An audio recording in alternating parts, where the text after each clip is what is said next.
This is a beautiful space. It didn't just spring out of the ground. It was a lot of work by a lot of people. So this job got started in 2019. It then got shut down in early 2020, but it got done. What we're really talking about here is dignified and decent housing for people who don't have the incomes that so many other people on Long Island have. This is an incredibly expensive place to live. Whether it's a housing authority, whether it's a not-for-profit developer, even a for-profit developer, those people who develop low-income housing through tax credits really are the only ones, particularly here in New York, who are creating any affordable housing. You cannot find a better executive director than Sean Rainey.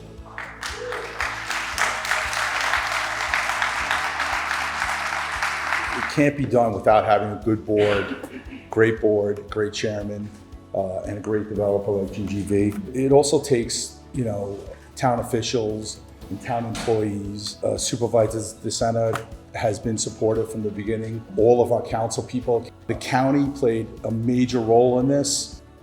I am relatively new to this project, but I'll tell you, the first time I saw it was as the president of the St. Vincent de Paul Society when I came here to visit a family, and I was blown away when I saw this development several years ago, when it was just the first phase. It is beautiful, and there was a family of 5 that had moved into one of these corner units, and I was so happy for them, and I took pictures of the playgrounds, and I sent them all around and said, look at what we have here. This is amazing housing. And as a Manhasset resident, I watched the renovation going on over at Spinney Hill, and it was amazing, and thank you for that renovation. But I know that this was just a much larger scale to really replace these units so that they are top-notch. And I had the opportunity to visit one of them, to visit with Stephanie the other day and hear what it means to her. She's a 50-year resident. So I'm very proud of this team, very, very proud of the product that we have here today, because this is about our families, and the town of North Hempstead is an amazing place to live. There's 3, 4, some 5 bedrooms here, right? I said that I have a better chance of playing for the Yankees than ever being able to do that again, which is why it's so important to save these units for families in need of the affordable housing. High-performing school district. There's employment opportunities. There's the school right down the block. There's the train right down the block. This is so important to the town of North Hempstead, our supervisor, and continuing the longevity of affordable housing. I'm just so thrilled that Georgia and the Housing Authority had an opportunity to, in fact, preserve them, but then also build an additional 8 units. In 1958, a previous generation of people stood here and celebrated the beginning of the original buildings that were here for Laurel Homes.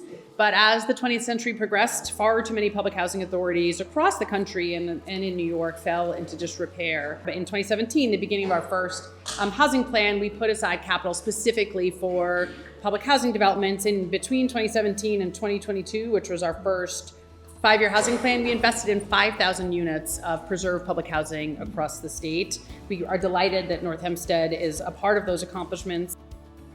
I'm fairly new to the county. I'm the Executive Director of Community Development. I started there in July. It's a pleasure to be here and to celebrate with you. And on behalf of County Executive Bruce Blakeman, couldn't make it. He also extends his congratulations. So thank you very much. The renovations that are done here, it goes along with the high standards that we have here in the town of North Hempstead. And by the way, this is certainly not the norm. When the new board came in and Sean, as its director, they set to work to rehabilitate, revitalize, and grow North Hempstead's housing stock in a meaningful way. It's about people living in a beautiful community with good schools and living with dignity. This landscaping is so perfect. I dare not step on anything. It seemed like there was such a pride of place here that I was just overwhelmed. And today really is a testament to the power of partnerships and community commitment. At Chase, we're committed to helping our communities thrive, not just with construction financing, and in the last year contributed $176 million in economic activity and over $600,000 to support not-for-profits. Congratulations to everyone who made this possible, and best of luck to the residents. The Affordable Housing Tax Credit Coalition, that's our lobbying body in Washington. Without it, a lot of the stuff doesn't get done. We need to continue calling our senators, our congressmen. They really hear it, and it really does get into the bills. We need the 50% test, look it up, to drop. That's gonna help us build lots more units. It's $54 million that built this place. And it's a lot of work and a lot of folks and a lot of sweat equity. So congratulations to all of you. But what I get to do is give away about 10% of our net earnings to various projects such as this through a competitive process.